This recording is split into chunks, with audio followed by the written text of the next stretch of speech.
Hati-hati bermedsos, polisi virtual sudah beraksi. Saya bersama 4 narasumber, ada Semi, Notes Slimboy, ada Rudi Eskamri, juga pegiat medsos, ada Fathia Maulidianti, koordinator Kontras.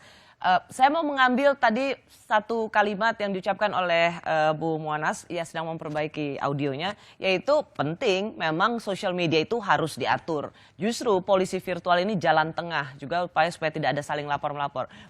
Saya mau tanya dulu, apakah Anda sepakat dengan apa yang dikatakan oleh Bu Muanas, Bung Rudi, bahwa negara memang harus mengatur sosial media? Iya, saya setuju bahwa memang harus ada regulasi yang jelas ke arah sana supaya tidak terjadi chaos.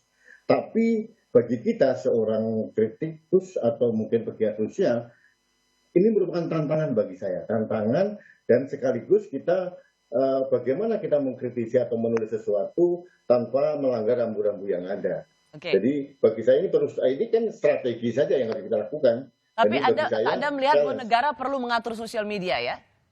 Saya pikir perlu. Oke.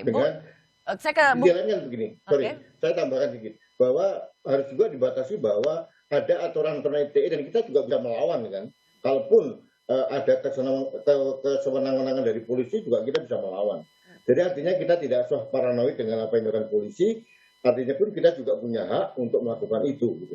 Bung Semi merasa bahwa memang negara dalam hal ini harus mengatur juga ranah sosial media. Sam? Ya, sebenarnya segala di negara ini ya harus diatur. Tapi apakah negara bisa berlaku adil? Kalau Menkominfo-nya aja sudah bilang, kalau menurut versi pemerintah hoax, ya itu hoax. Jadi ya udah satu arah aja. Jadi bukan soal aturannya ya, tapi soal memberlakukan aturannya. Ya. Bisa berlaku adil atau enggak? Nah, ini juga ada berita lagi bahwa nanti masyarakat akan dilibatkan sebagai pelapor. Jadi nanti kalau ada kasus di media sosial atau tweet saya yang nggak enak, masyarakat yang lain boleh melaporkan dan dikasih badge kayak di Foursquare. Jadi ini negara ini dikelola kayak rating Gojek gitu loh. Jadi dikasih badge. Jadi ya itulah kalau menurut saya aturannya juga belum jelas, tiba-tiba udah ada aja lembaganya polisi virtual. Jadi seolah-olah kita tuh udah nggak punya masalah lain, udah ini kita atur dan aturannya cenderung satu arah gitu. Oke.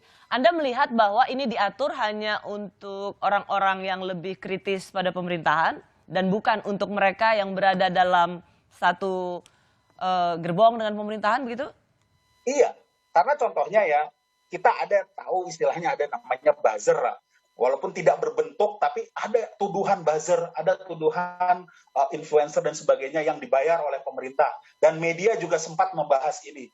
Dan bagian-bagian di mereka juga bukannya tidak pernah melakukan mengeluarkan konten-konten sensitif. Mungkin ini temannya Mas Rudi juga tuh.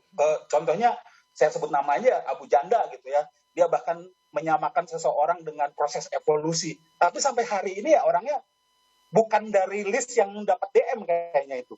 Jadi sebenarnya oke, diatur, tapi aturannya yang jelas, aturannya juga terutama aparatnya bisa nggak berlaku adil. Nah. Ya, silakan Bung Rudi. Ya, setuju. Oke, saya saya setuju dengan Mas Semi. Aturan perlu, tapi perlu ada aturan detail dan implementasi sampai di tingkat paling bawah.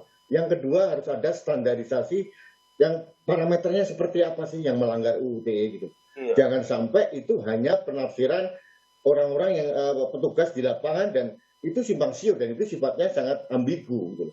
Jadi negara dalam hal ini pemerintah harus buat aturan atau parameter yang jelas seperti apa, rambu-rambu seperti yang dilanggar gitu. Saya nambahin dikit ya. Satu lagi Mas Semi, bahwa kasus hoax adalah yang dikatakan oleh Menteri Johnny G. Plate. Saya sependapat dengan Anda bahwa tapi kita harus melihat bahwa dalam undang UU ITE ini jangan melihat menterinya siapa, karena bagi saya adalah undang-undang yang kita lihat, bukan orangnya gitu. Karena bagi saya sependapat dengan Anda, ujaran dari Pak Menteri itu juga menurut saya salah. Gitu. Ya. Oke, kenapa Sam? Gini loh, jadi negara juga harus bisa memilah ya antara orang stres dengan orang yang membahayakan negara. Kalau kita cari di pinggir jalan banyak orang yang pengen jadi presiden, langsung orang gila yang stres, orasi tentang menjadi presiden Indonesia, apakah itu dikategorikan membahayakan negara? Nah, contoh yang di Solo itu, dia kan mengomentari anak presiden yang kebetulan jadi wali kota, ya kebetulan. Dan menurut dia bisanya hanya dikasih jabatan. Itu adalah sebuah opini. Sebuah opini itu boleh benar, boleh salah. Tetapi apakah opini itu salah? Bisa saja. Apakah opini itu menyinggung Gibran? Bisa saja. Tapi apakah opini itu membahayakan negara? Tentu tidak. Jadi ngapain dia harus ditangkap? Walaupun Mas Gibran ngakunya, oh saya tidak nyuruh dan sebagainya. Tapi kan namanya bawahan.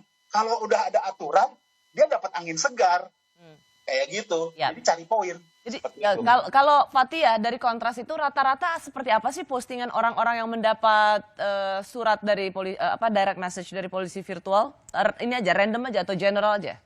Sebenarnya kalau misalkan kita melihat dari database yang ada sekarang dan bagaimana sebenarnya pola-pola penindakan yang dilakukan oleh virtual police ini adalah terkait kritik-kritik terhadap negara gitu. Kita bisa lihat yang soal kasusnya Gibran, terus udah gitu juga ada tadi Surabaya Melawan, itu juga salah satu contoh dari bagaimana sebenarnya virtual police ini mulai mengintai orang-orang yang mulai mengekspresikan pendapatnya melalui media sosial begitu.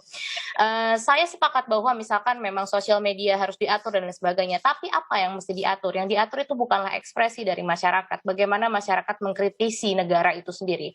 Bagaimana dengan adanya penipuan, lalu juga bagaimana soal penjualan data pribadi, bagaimana soal child pornography yang biasanya juga beredar di sosial media, itu yang seharusnya diprioritaskan. Kenapa sekarang kritik-kritik terhadap negara inilah yang malah dibatasi gitu.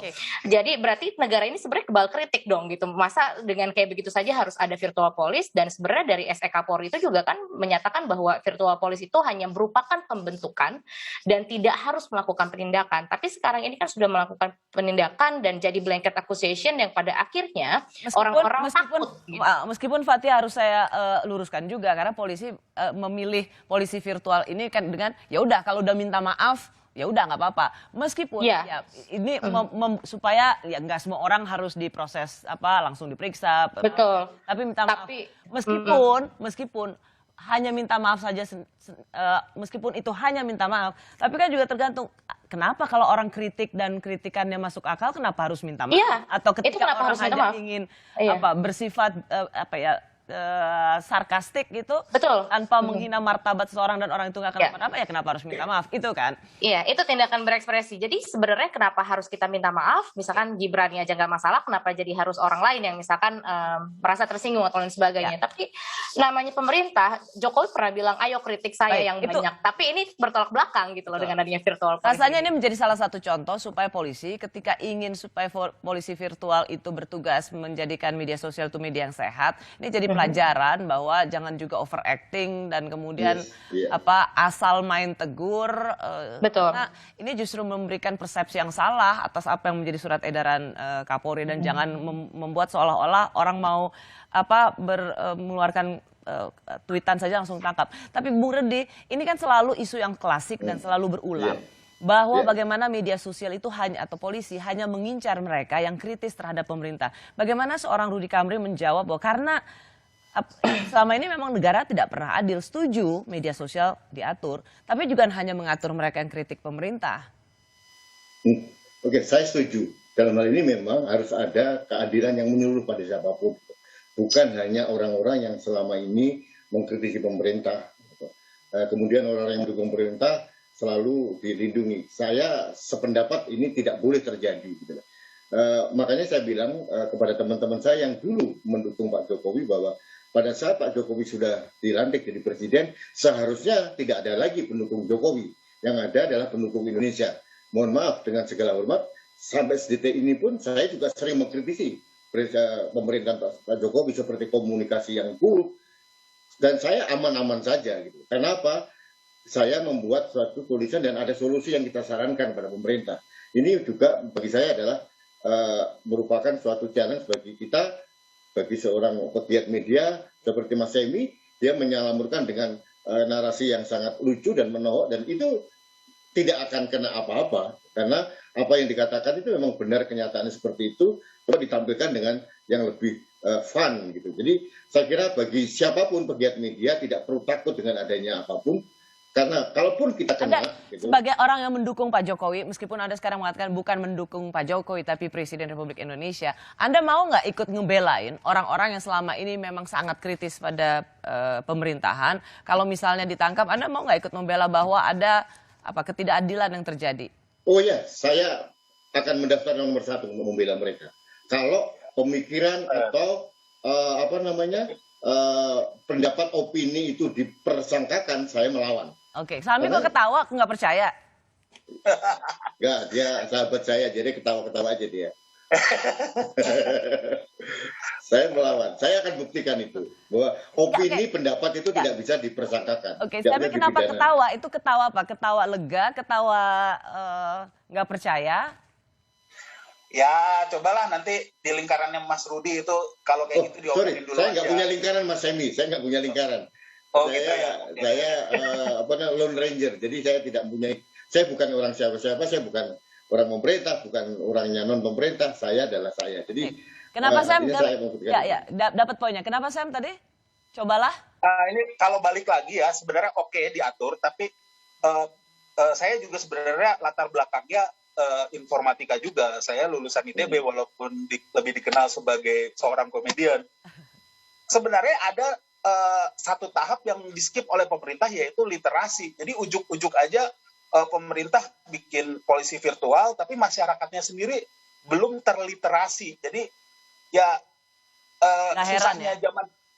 susahnya zaman sekarang kan gini, bahwa dunia di genggaman kita, semua orang punya handphone, paket data murah, banyak free wifi, semua bisa mengakses informasi, semua bisa memberikan informasi, tetapi taraf pendidikannya lain, taraf ekonominya lain, ada yang sudah dunia di genggaman, tapi buang air besar masih di pinggir kali. Nah, jadi ya itulah yang terjadi di Indonesia. Jadi ya jangan langsung main tangkap kalau menurut saya. Literasi itu lebih penting. Jadi di Kominfo sendiri ada itu bagian divisi literasi. Tapi Rosi, nggak apa-apa. apa yang dilakukan polisi cyber kan cukup pendekatannya cukup bagus juga kan, dia hanya DM dan Tapi bikin rasa takut Pak Rudi di sini. Soalnya dengan penindakan-penindakan itu bikin rasa takut yang pada akhirnya masyarakat nanti nggak ada lagi yang mau mengkritisi pemerintah gitu. Jadi sebenarnya saya lebih takut ini di nggak Rosi penting daripada gitu, polisi. nggak penting dilakukan, tidak urgent karena ada relasi kuasa yang pada akhirnya membuat rasa takut masyarakat untuk berekspresi. Jadi ya dengan adanya UU ITE aja udah mengancam, apalagi dengan adanya virtual police ini sepertinya tidak sangat diperlukan gitu, tidak sangat menjadi urgensi yang penting di sini. Baik, kita akan bahas lagi. Saya kembali saat lagi.